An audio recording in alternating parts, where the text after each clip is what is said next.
আমাদের সান্তাহার কিন্তু সবচেয়ে সুন্দর একটা জায়গা। আর এই জায়গাটা দেখে বুঝবারই পারিছি না হয়তো বা যে আমি কোনটি আসিছি। তাই আমি কিন্তু এই সান্তাহার চার মাথার মোড়েতে আসিছি। আর এই চার মাথার মোড়ে কিন্তু দেখতে যে এত সুন্দর, আর এই জায়গাটার জন্য কিন্তু জমজমাট একটা জায়গা।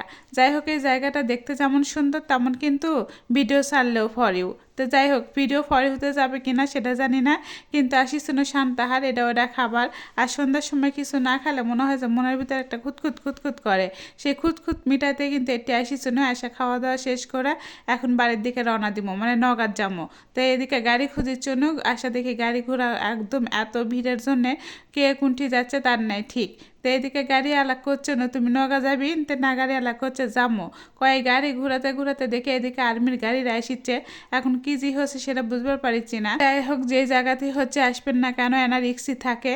আর আজকে শুক্রবারের দিন ছিল, এত পরিমাণের ভিড় ছিল। এই এত পরিমাণের ভিড়ের জন্য মানে আমি একদম মাঝখানে এসে দাঁড়াই আছি। এপারে গাড়ি ওপারে গাড়ি, সামনে গাড়ি পিছনে গাড়ি।